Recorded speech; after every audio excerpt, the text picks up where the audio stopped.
Hi guys, welcome back to my channel. आज का हमारा टॉपिक होगा Vygotsky's socio cultural theory of cognitive development. But उससे पहले मेरे पास में आपके लिए एक न्यूज़ है। जो बुक मैंने लिखी थी इट्स ऑन फ्लिपकार्ट नाउ, सो आप लोग इसको ख़रीद सकते हो।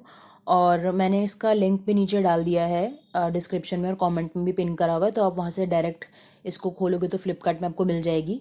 उसके अलावा अगर आप फ्लिपकार्ट में सीधा चाइल्ड डेवलपमेंट सौम्या बेस डालोगे तो आपको वहाँ पे भी ये बुक दिख जाएगी। क्योंकि चाइल्ड डेवलपमेंट की जो वैसे हिंदी वगैरह में बुक हैं जो सीटेट की हैं वो भी आ रही हैं, तो इसीलिए अगर आप इसमें चाइल्ड डेवलपमेंट और सौम्या बेस डालोगे तो डायरेक्ट वो मतलब ऑथर से कनेक्ट करेगा और ये आपको बुक दिख जाएगी।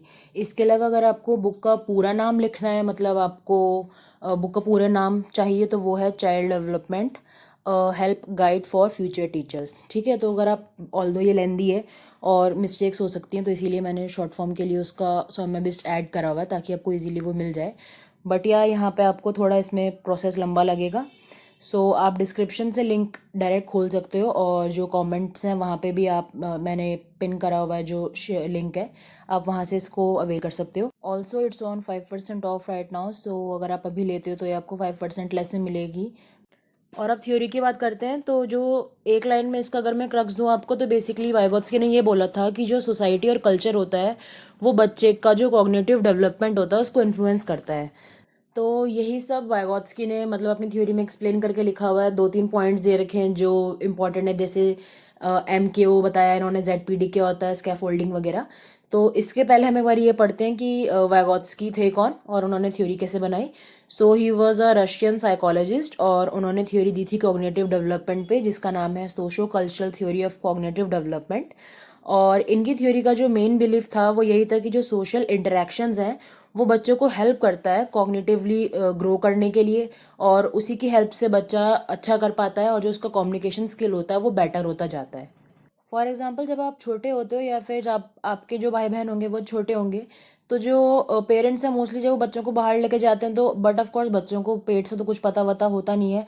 मतलब नमस्ते करना किसी कोई भी सीख के नहीं आता। जो पेरेंट्स होते हैं, जिसको वाइगॉत्स्की ने मोर नॉलेजेबल अदर बोला है, वो ही बताते हैं कि बच्चे को बाहर आके क्या करना है, जो सोसाइटी होती है वहाँ पे बिहेव कैसे करना है। और जिस कल्चर पे के भी पेरेंट्स होते हैं, अपने कल्चर के बारे में वो बच्चों को बताते हैं।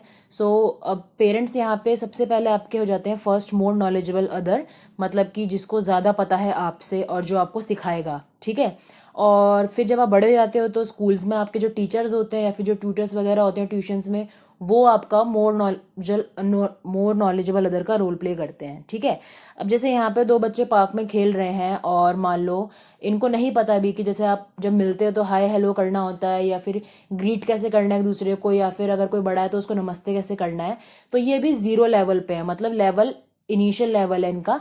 और इसको वाइगॉत्स्की ने बोला था कि जो बच्चा होता है वो लेवल 1 से लेके लेवल 2 की तरफ जाता है, मतलब कि जहाँ पे उसको कुछ नहीं पता और जहाँ पे उसको पता लग जाता है with the help of a more knowledgeable other person, जिसको उन्होंने बोला था MKO। तो बेसिकली जो वैगोत्स्की की थ्योरी है वो हमको हेल्प करती है समझने में कि जो सोसाइटी और कल्चर है उसका इफेक्ट बच्चे के कॉग्निशन पे कैसे पड़ता है। और जो लैंग्वेज और थॉट्स हैं वो भी बहुत इंपॉर्टेंट रोल प्ले करते हैं जब वाइगोत्स्की की थ्योरी की बात आती है। क्योंकि वाइगोत्स्की का ये मानना था कि जब बच्चा सोशल इंटरेक्शन करता है तो उसके जो थॉट्स और लैंग्वेज है उनको काफ़ी हेल्प मिलती है एनहांस होने में। क्योंकि जब तक सोशल इंटरेक्शन नहीं है, कम्युनिकेशन नहीं है, तब तक जो बच्चे का लैंग्वेज और थॉट है वो पूरा अच्छे से डेवलप नहीं होगा। एंड बिकॉज ऑफ लैंग्वेज और थॉट्स जो बच्चे का कॉग्निटिव डेवलपमेंट है वो काफ़ी स्ट्रांग होता है। ठीक है, तो impact of society, impact of culture, impact of language और इम्पैक्ट ऑफ थॉट्स, ये चारों चीज़ों की बात कर रखी है वाइगोत्स्की ने अपनी थ्योरी में। और उन्होंने ये समझा रखा है कि ये चारों चीज़ें कैसे 0 लेवल से लेके जो एक पोटेंशियल लेवल होता है उस तक पहुंचती है। तो वाइगोत्स्की ने यहाँ पे 3 हमको मेन कीवर्ड्स दिए थे, जो कि है प्राइवेट स्पीच, ZPD और स्कैफोल्डिंग। तो प्राइवेट स्पीच क्या होती है?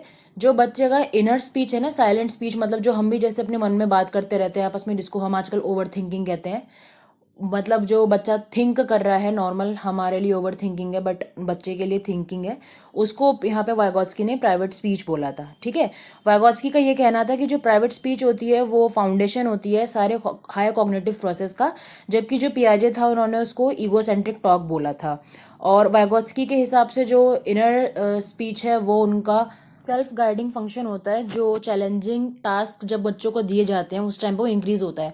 क्योंकि जब आप जैसे ये वही बात है, जब आप किसी प्रॉब्लम में होते हो तो आप अपने आप को समझाते हो कि नहीं, मैं सिचुएशन से निकल जाऊंगा। तो ये आपके ऊपर होता है कि अपने आप को आप चैनलाइज किस डायरेक्शन में करते हो। अगर आप पॉजिटिव सोचोगे तो आप पॉजिटिव साइड में जाओगे, अगर आप नेगेटिव सोचोगे तो आप नेगेटिव साइड में जाओगे। ठीक है, ये इसका वही मतलब है बेसिकली। तो सेकंड पॉइंट जो वाइगोत्स्की ने बात कर रखी है वो है ZPD। ZPD की फुल फॉर्म है जोन ऑफ प्रॉक्सिमल डेवलपमेंट। अब यहाँ पे देख लो, ये 3 सर्कल्स हैं। सबसे जो बाहर वाला सर्कल है उसमें होगा जो बच्चा नहीं कर सकता। ठीक है, मान लो अभी बच्चे को कैरी ओवर का जो फंक्शन है उसको परफॉर्म करना नहीं आता। और सेकंड वाले लेवल हो गया बच्चे का कि जो बच्चा हेल्प के थ्रू कर सकता है, मतलब अपने आप नहीं कर पाएगा भी वो कैरी ओवर वाला फंक्शन मैथमेटिक्स में, बट अगर कोई उसके साथ में एक ट्यूटर या पेरेंट हो तो वो कर लेगा। और फिर लास्ट स्टेज है जो वो खुद से कर सकता है। ठीक है, तो जो ये बीच का स्टेज होता है इसी को जोन ऑफ प्रॉक्सिमल डेवलपमेंट कहते हैं। कि इनिशियल से लेके जो फाइनल स्टेज होती है बच्चे का कोई भी छोटे से छोटा काम समझने तक की, उसको बच्चा क्रॉस करे एक मोर नॉलेजेबल अदर की हेल्प से। ठीक है, तो देखो जैसे इनिशियल लेवल हो गया आपका लेवल 1 जो कि प्रेजेंट स्टेट है जहाँ पे बच्चे को कैरी ओवर करना नहीं आता। और लेवल 2 हो गया आपका जो बच्चे का पोटेंशियल वाला स्टेट है जहाँ पे बच्चे को कैरी ओवर करना आ गया है with the help of a person. ठीक है, और यहाँ पे जो इन्होंने थर्ड पॉइंट दिया था कि स्कैफोल्डिंग के बारे में वाइगोत्स्की ने बात करी थी, तो स्कैफोल्डिंग इसमें उन्होंने उस हेल्प को नाम दिया है जो ट्यूटर है या पेरेंट है वो बच्चे की कर रहा है। ठीक है, हेल्प को बेसिकली यहाँ पे वो स्कैफोल्डिंग कह रहे हैं कि वाया स्कैफोल्डिंग एक बच्चे को हम एक लेवल 1 से लेके लेवल 2 तक ले जा सकते हैं। देखो जैसे यहीं पे मैंने बहुत उम्दा हाई लेवल ड्राइंग करके तुमको समझाया है। यहाँ पे बच्चा था, बच्चे को 18 + 29 करना नहीं आया क्योंकि कैरी ओवर उसने नहीं पढ़ा है। ठीक है, बट यहाँ पे फिर जब एक उसका टीचर मान लो या पेरेंट मान लो, उन्होंने उसकी हेल्प करी लेवल 1 से लेवल 2 तक पहुँचने में, उसको कैरी ओवर के बारे में समझाया, तो बच्चे ने बहुत आराम से वो सम कर लिया। ठीक है, तो यहाँ पे आपका मोर नॉलेजेबल अदर हो गया जो टीचर है, और जो उसने हेल्प प्रोवाइड करी उसको स्कैफोल्डिंग कहते हैं। और लेवल 1 से लेवल 2 तक गया यानी कि जहाँ पे उसको कुछ नहीं आता था और जहाँ पे उसको वो समझ आ गया, उसको जोन ऑफ प्रॉक्सिमल डेवलपमेंट कहते हैं। Zone of proximal development basically मतलब ये हो गया कि इस बीच इस जोन में आप बच्चे की मैक्सिमम पोटेंशियल को उभार सकते हो हेल्प करके बच्चे की। ठीक है, तो यही वाइगोत्स्की ने बताया था, यही वाइगोत्स्की की थ्योरी थी। इसके अलावा वाइगोत्स्की ने 6 अजम्पशंस दिए थे, मतलब कि ऐसा उनका मानना था। जो पहला है कि जो एडल्ट होता है वो बच्चे को हेल्प करेगा। ऑफ कोर्स जो सोसाइटी है वो कैसे फंक्शन करती है, कल्चर कैसे फंक्शन करता है, और सोसाइटी और कल्चर एक साथ मिलके बच्चे को इन्फ्लुएंस कैसे।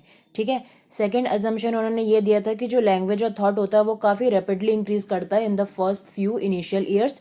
जो बच्चा जब बड़ा हो रहा होता है, सबसे स्टार्टिंग के जो ईयर्स होते हैं उसमें लैंग्वेज और थॉट बहुत जल्दी ग्रो करता है। ठीक है, थर्ड उन्होंने ये कहा था कि जो कॉम्प्लेक्स मेंटल प्रोसेस होते हैं जिसको इंटरनलाइजेशन होता है, जिसमें बच्चा परसीव करता है जो भी बच्चा आप उसके आगे कर रहे हो, और बच्चा उसको अपने हिसाब से परसीव करेगा, अपने हिसाब से अपनी नॉलेज को कंस्ट्रक्ट करेगा, जिसकी बात पियाजे ने भी करी है, जिनको उन्होंने स्कीमाज ही बोला था। ठीक है, फोर्थ उन्होंने अजम्पशन ये बताई थी कि जो बच्चा होता है वो एक मोर चैलेंजिंग टास्क को with the help of a more knowledgeable other ज़्यादा अच्छे से परफॉर्म करेगा। फॉर एग्जांपल मान लो जैसे यहाँ पे बच्चे के वो गेम्स होते हैं ना जिसमें उनको जो शेप्स होती हैं वो फिट करनी होती हैं। तो जो उसका इनिशियल लेवल था सबसे पहला, उसमें उसने ट्रायंगल के अंदर सर्कल और सर्कल के अंदर ट्रायंगल फिट करा जो कि गलत था।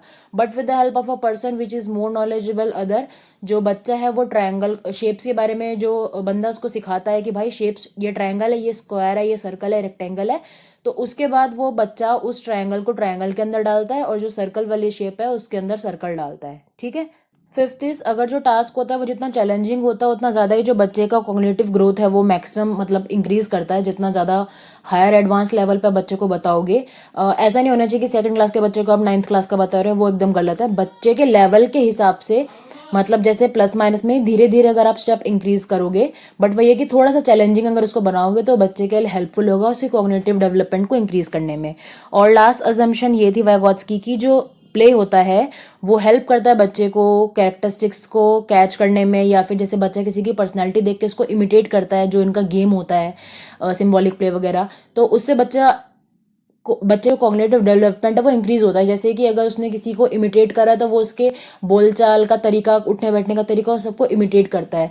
जिससे जो बच्चे का थॉट प्रोसेस है, लैंग्वेज डेवलपमेंट है, कॉग्निटिव डेवलपमेंट है, सारी चीज़ों में वृद्धि होती है। ठीक है। सो अगर आपको ये वीडियो पसंद आए तो उसको ब्ला ब्ला ब्ला ब्ला करो और बाय।